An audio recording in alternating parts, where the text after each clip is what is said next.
നിരവധി ക്രിമിനൽ കേസുകളിൽ പ്രതികളായവരെ കാപ്പ ചുമത്തി നാടുകടത്തി. കൊണ്ടോട്ടി പുളിക്കൽ മിനി എസ്റ്റേറ്റ് സ്വദേശി പാലംകുളങ്ങര വീട്ടിൽ ഹരീഷ് എന്ന അനിൽ, മേലാറ്റൂർ തച്ചിങ്ങനാടം ഒറവംപുറം സ്വദേശി കിഴക്കുംപറമ്പൻ വീട്ടിൽ മുഹമ്മദ് നിഷാം, പരപ്പനങ്ങാടി നെടുവ സ്വദേശി വലിയ പറമ്പത്ത് വീട്ടിൽ മുഹമ്മദ് ഷഫീഖ്, എടക്കര കാക്കപ്പരുത സ്വദേശി കുറുങ്ങോടൻ വീട്ടിൽ സുബിജിത്ത് എന്നിവരെയാണ് കാപ്പ നിയമം ചുമത്തി നാടുകടത്തിയത്. വധശ്രമം ഉൾപ്പെടെയുള്ള കേസുകളിൽ പ്രതിയാണ് ഹരീഷ് എന്ന അനിൽ. കൊലപാതകം, മയക്കുമരുന്ന് വിൽപ്പന തുടങ്ങിയ കേസുകളിലെ പ്രതിയാണ് മുഹമ്മദ് നിഷാം.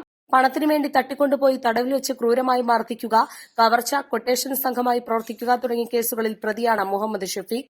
കഠിനമായി ദേഹോപദ്രവമേൽപ്പിക്കൽ, തട്ടിക്കൊണ്ടുപോയി തടങ്കലിൽ വെച്ച് ദേഹോപദ്രവമേൽപ്പിച്ച് കവർച്ച നടത്തുക, മയക്കുമരുന്ന് വിൽപ്പന തുടങ്ങിയ കേസുകളിലെ പ്രതിയാണ് സുബിജിത്ത്.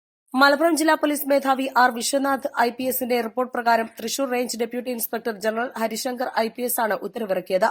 സുബിജിത്തിനെതിരെ 1 വർഷത്തേക്കും ഹരീഷ് എന്ന അനിൽ, മുഹമ്മദ് നിഷാം, മുഹമ്മദ് ഷഫീഖ് എന്നിവർക്കെതിരെ 6 മാസക്കാലത്തേക്കുമാണ് മലപ്പുറം ജില്ലയിൽ പ്രവേശന വിലക്ക് ഏർപ്പെടുത്തിയിട്ടുള്ളത്.